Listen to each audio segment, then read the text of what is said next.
God provides in His Word the historical account of the origin of birds, man, and all things. Furthermore, the Bible informs us that God is the one who supplies or deprives an animal of its intelligence. Wow! The land of make-believe!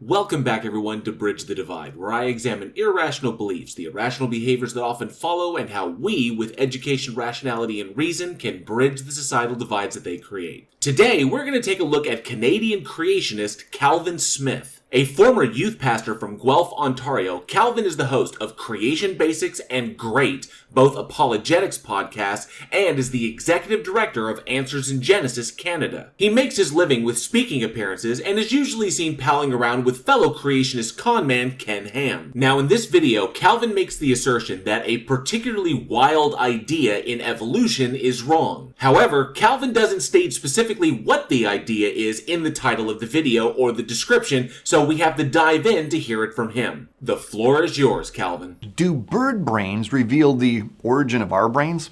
Well, according to a Science magazine article titled Into the Minds of Birds, the answer is yes. Wow, you can practically taste the incredulity. Oh, my mouth tastes so bad all of a sudden. As I've stated before, it's always a good rule of thumb to investigate the scientific sources that are cited by creationists. This is because it is a common outcome that the cited sources have been misrepresented in some way, either via cherry-picking the data to suit the narrative, or with a general scientific illiteracy or willful ignorance when it comes to the field in question. So I checked out this article, Into the Minds of Birds, to see what I was getting into. This article that Calvin is citing was published in the July 5th, 2013 edition of Science magazine.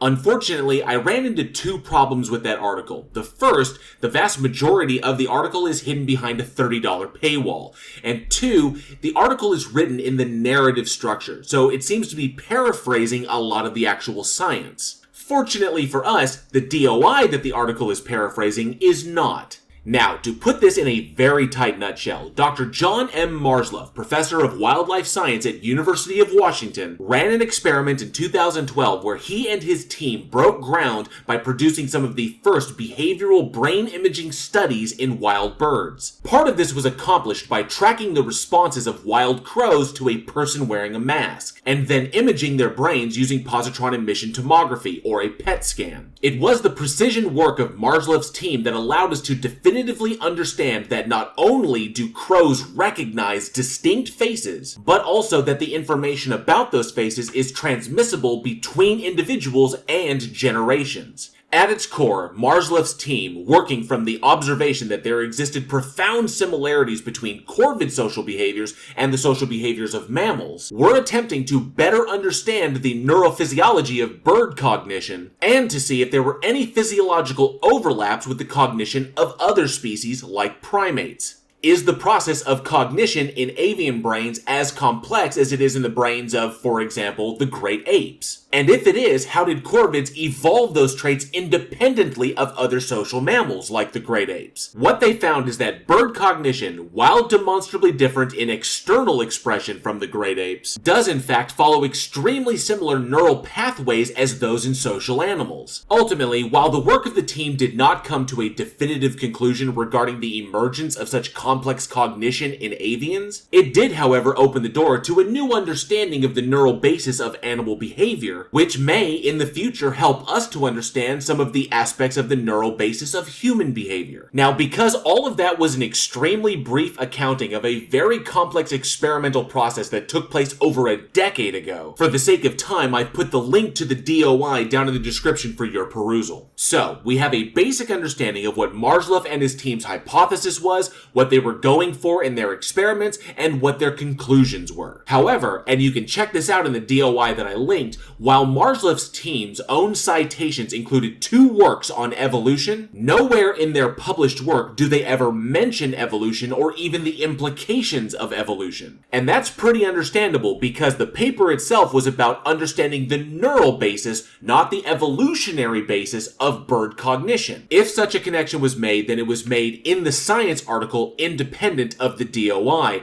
and I didn't see it because of the paywall. That being said, Calvin's video is specifically about an evolutionary idea, so I'm really curious to see where he's going with this. Now, why do they think this? Well, some birds like crows and parrots and jays possess problem-solving skills that rival those of many mammals. Well, we wouldn't really say rival them. As we understand from the article, the neuronal circuitry of the brain of a bird is markedly different from that of other animals. It's just that the circuitry follows similar paths in problem solving and pattern recognition, which means they're both strong, just in different ways. Crows, for example, demonstrate impressive memory for details, even remembering for years the faces of people that annoy them. Calvin is correct about this. That was included in the findings of Marsliff's team. Some birds can improvise tools by bending a piece of wire, for instance, to get the food that they want. Also true, but that's from an entirely different study. And we've been observing novel tool use in nature for as long as we've been studying the behavior of animals. Now, are they actually reasoning or just associating each step, coming closer to their goals?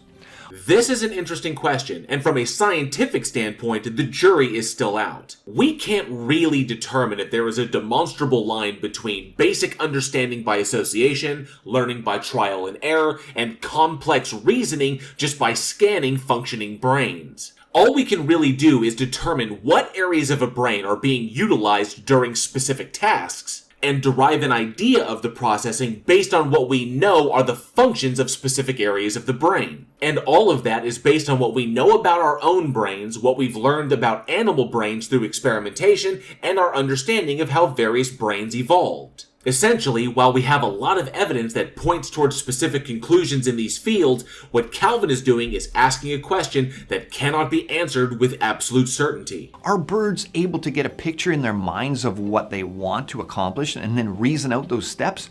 Or are they simply, stepwise associative learning processes involved? Different question, same answer. We have data that suggests that the former may be the case, but not enough to ensure that what we're seeing is not just learning by association. And as far as I can find, no one, including Marsliff and his team, has made the claim to either one. They just acknowledge the extremely intriguing similarities between the two and the need for further experimentation with the new data. Yes, science! Well, the field of bird cognition really took off after a 2004 study discovered that birds have a much more complex forebrain than previously thought. So I found it really interesting that Calvin didn't cite a specific paper here like he did previously. All he specifically mentions is a 2004 study on bird cognition. Now I went looking for this study, and the closest that I could find out of over 100 articles was this 2005 article published by Dr. Nathan J. Emery, one of the world authorities on avian intelligence and cognition, entitled Cognitive Ornithology, the Evolution of Avian Intelligence. Now in that paper, evolutionary biologists working with comparative psychologists conclude that even though the common ancestor between birds and primates lived 280 million years ago, complex cognition has evolved in these species with very different brains through a process of convergent evolution rather than shared ancestry. The paper also discusses at length the common neural connectivity patterns that are shared between corvids and mammals. There is also a mention of parrots and corvids possessing forebrains relatively the same size as apes, and appearing to be cognitively and psychologically superior to not only other birds, but some apes as well. However, in 2004, Dr. Emery, while with the Department of Zoology at Cambridge, published a paper titled Are Corvids Feathered Apes?, Cognitive Evolution in Crows, Jays, Rooks, and Jackdaws. And in that specific article, Dr. Emery addresses the striking similarities between corvid and great ape cognition, particularly humans. Now, because Calvin specifically mentioned the forebrains of birds, it would appear that he is citing the 2005 article, and whoever wrote the script just got the year wrong. But since both articles speak about avian evolution and avian cognition, but use two completely different data sets, Calvin could potentially be conflating the data in both articles, seeing as how he never gave us a title for the paper that he was citing. So keeping this in mind, let's see where he goes with this. And this supposedly provided the neural evidence to convince skeptics that birds were doing more than mimicking or responding to stimuli and associating their actions with desired results. Some researchers concluded that it was entirely possible that corvids were capable of greater cognition than was previously thought. But some researchers don't hold to that conclusion because the PET scan results cannot be definitively correlated with when the birds are put through animal behavioral tests, which are the standard when assessing cognitive capability. Like I said previously, the data strongly suggests one direction, but is still inconclusive. The jury is still out. Not knowing is part of the fun. Not knowing is part of the fun. Was that the motto of your community college? But not all scientists agree, of course, that evidence like this demonstrates higher order thinking in birds. Exactly what I just said. And if those researchers are correct in their assessment, then it means Drs. Emery and Marsluff may be heading back to the drawing board. But the evidence still indicates the opposite. So as far as it goes, we just have to do more testing and collect more data. Input. More input. Okay, no problem. Some experts believe that birds just form a mental image of a desired goal and use abstract thinking skills to reason out a solution.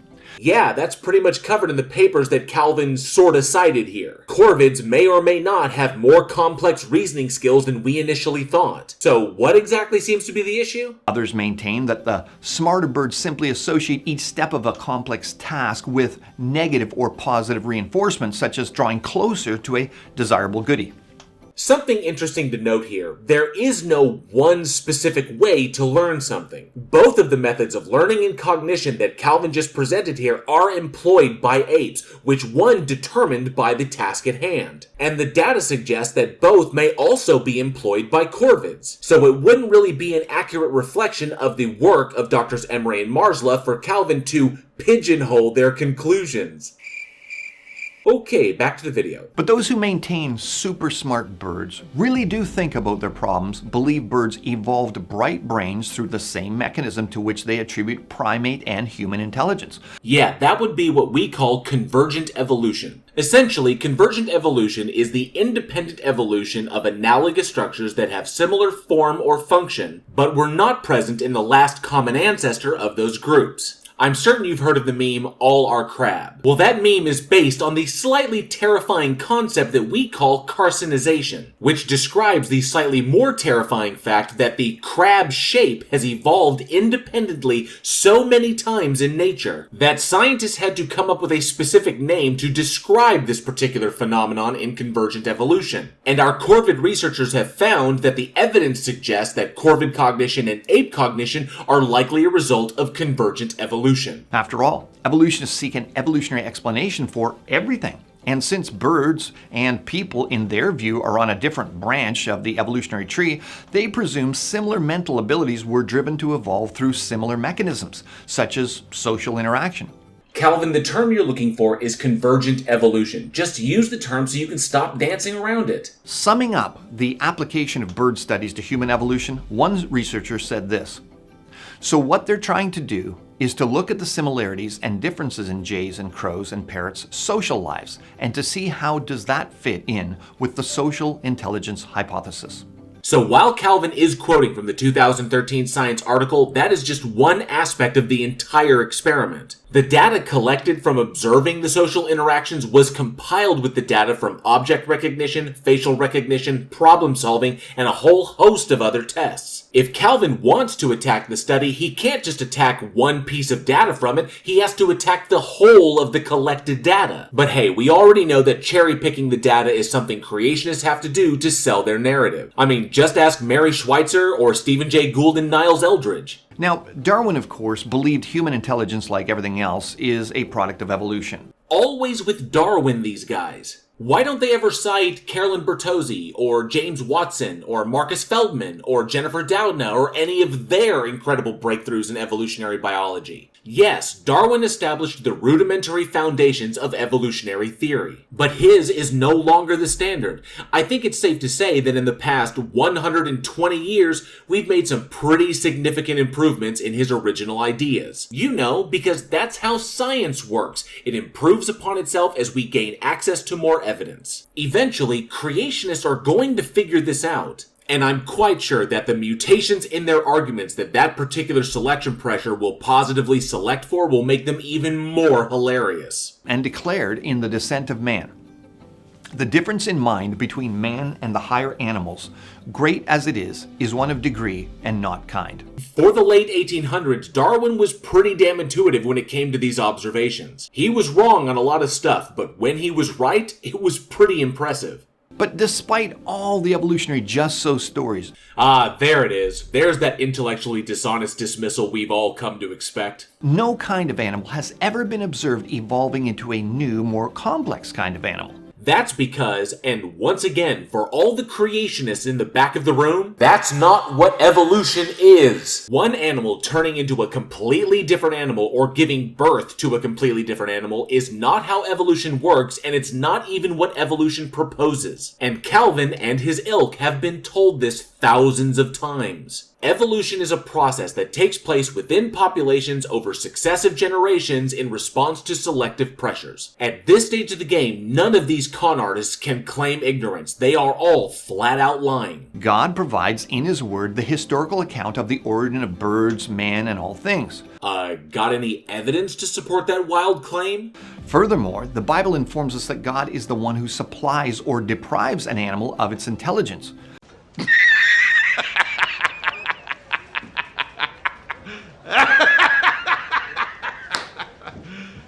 You serious? So this is your tactic, Calvin? You're going to look at the hundreds of published and peer-reviewed articles and the tens of thousands of documented work hours by teams of PhDs that went into deriving these conclusions and just respond with a dismissive nuh-uh and present no evidence whatsoever to indicate exactly how these professionals are all wrong. You're just going to counter all of this with dismissive incredulity predicated on circular reasoning. Calvin Smith, a former youth minister of a church in Guelph, Ontario, who lists zero science training or even higher education in any of his accessible bios, wants his audience to believe that his demonstrably fallacious position is more valid than that of a doctorate-led scientific field with decades of research, evidence, and peer review behind it. Calvin Smith, who now makes his living parading himself as the Ken Ham of the Great White North. Man, talk about your Canadian bacon. God takes the credit for the lack of bird smarts compared to humans in the ostrich when he tells Job, God deprived her of her wisdom and did not endow her with understanding. That's Job 39:17. So the book of Job was written back around the 6th century BCE. And right up there with Leviticus and Deuteronomy, it is arguably one of the worst books to cite when arguing for Christianity or the benevolence of God. Namely because if the devil knows God personally, then it is logically entailed that the devil also knows that God is all truth revealing and is omniscient. Which in turn logically entails that the devil would already know that any bet against God would be a losing proposition. However, the problem that exists is not because of the devil literally could be that stubborn and stupid. The problem exists because God would also know all of this infallibly, including the outcome, so the issue is with God taking the bet at all, because it reduces all of Job's suffering to some weird, arbitrary ego flex on God's part. All your humble servant wants to know is why me? And a voice calls down, Job, I guess there's just something about you that pisses me off. Regardless of all of that, the verse here that Canadian Bacon is citing is when God is explaining to Job how various animals' nature or situation reflects the manifold works of God. As a quick side note, this is where unicorns are mentioned. And strangely enough, God disparages the humble ostrich, a large flightless bird native to Africa and the Arabian Peninsula. God explains to Job that despite the ostrich's beautiful feathers, it cannot fly and it abandons its eggs in the dirt. Now, the author's intent here here is to communicate that God deliberately made the ostrich with beautiful feathers, but also flightless and stupid to illustrate the point that sometimes showy gifts aren't the most valuable. But despite being an intriguing metaphor, the verse also indicates the ignorance of the author at the time. Because the author possessed no concept of evolution, they didn't understand mechanistically why the ostrich cannot fly. Ostriches and other ratites evolved differently from the common ancestor that they share with other birds. And this likely occurred due to a mutation that left a portion of the population of that common ancestor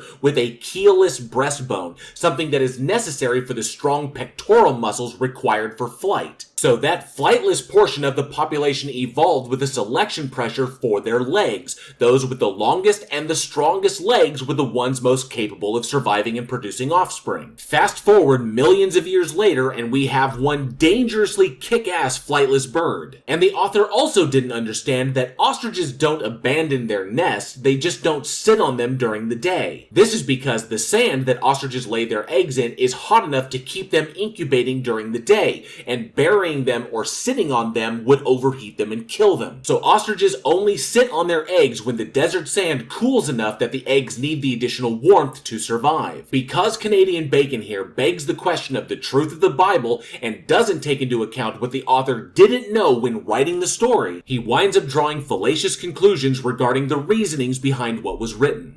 God also points out that he's the source of wisdom for the hawk and eagle in Job 39:26-27. Same response, fallacious reasoning. Humans and animals made by the same creator have many similarities. Sure, but they also have a ridiculous amount of dissimilar attributes. So until Canadian bacon can demonstrate the existence of his asserted God and provide the evidence for the mechanistic relationship between it and all of life, then we have no reason to reject the mountains of evidence that exist to explain exactly why life looks the way it looks on this planet. However, human beings made in the image of God, as Genesis 1:26 and 27 tells us, are able to express and understand original abstract thoughts through language. Well, this really comes down to what you define language as and what you consider communication. Now, language is often defined as a system of spoken, signed, or written symbols by which members of a social group can express themselves. And communication is the exchanging of information from one individual to another or to a group. Yes, there is a presentation of complex language and communication that is unique to us humans. Do you understand the words that are coming out of my mouth? But many other species, the cetaceans in particular, also possess their own unique languages and complex forms of communication. The form and complexity of human language is deeply rooted in our evolution, as is the form and complexity of the language of any other species. Not to mention, there were about 11 or so other members of our genus who were all capable of varying levels of complex communication as well, and they're all extinct now. So the Homo sapiens' ability to communicate in the complex fashion that we do is a result of traits that we're positively selected for. We just have a tendency to assume that it's special because nothing else on the planet can communicate in the same fashion.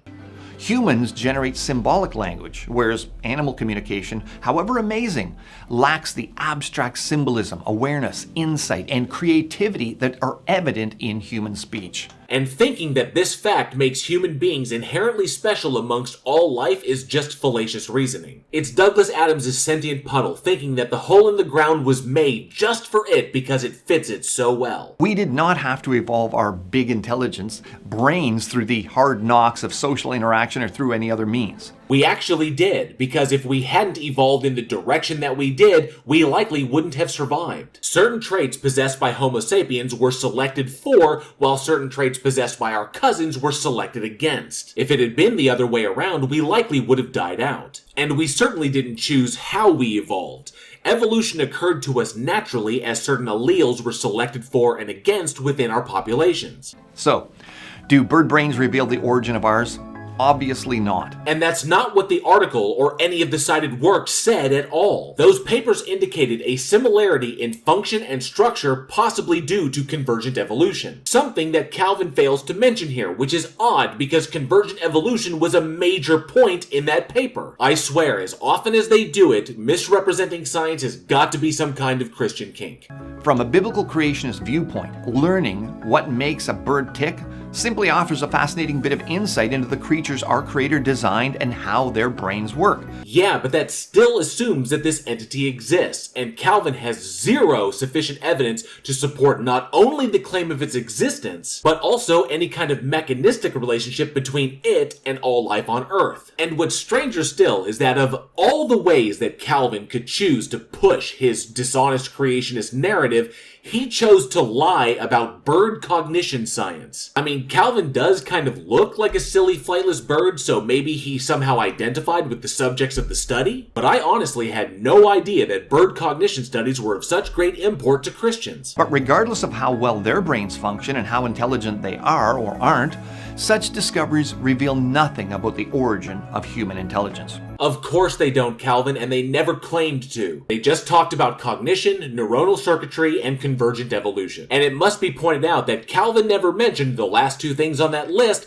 because they literally defeat his entire creationist position. God also endowed many animals with great intelligence, but that doesn't mean intelligence evolved in a man, bird, or beast. Sorry to burst your bubble there, Chief, but your God and evolution are not mutually exclusive concepts. Proving evolution to be true doesn't logically entail that a God doesn't exist, just as proving evolution false wouldn't logically entail that a God does exist. Meanwhile, we have evidence for the evolution and no evidence for the God. So the position won't change until we find the evidence that justifies a change in the position. Interpretation of brilliant bird behavior as evidence of convergent evolution. Holy shit, with 20 seconds left in the video, he finally mentioned it. Now let's see if he's able to defeat the team's convergent evolution hypothesis or if he just dismisses it out of hand. Is based on faith in a godless naturalistic evolutionary origin. Nope, wrong again, Canadian bacon boy. I swear, man, it's like you've got two brain cells left and they're both fighting each other for third place. It's a conclusion derived from the mountains of evidence. You know, that stuff that doesn't exist to support any of your claims about a God or about its relationship to the Bible. That rejects God's eyewitness account of history in favor of the unsubstantiated and unverifiable notions of sinful man. And he wraps it all up nicely with a logical fallacy bow. So I'll admit, when I first started researching the ridiculous amount of content necessary for this video, I was really intrigued. I honestly started thinking that a creationist willing to cite a research paper with so much evidence and work behind it would be able to provide a response to those papers that included counter evidence and work done to show how the conclusions in those papers were fundamentally wrong. But despite kind of getting my hopes up for a legitimate scientific argument, I'm really not surprised that all this subscriber to Tweed Monthly really had was to respond with a dismissive nope and then back that up with numerous logical fallacies. So once again, creationism misrepresents the established science, fails to back up any of its claims with evidence, and in the end is easily curb-stomped by the industrious dedication of the professionals in these scientific fields. And while I still personally hold a deep and abiding respect for our incredibly nice neighbors to the north, well, that right there is another kind of don't.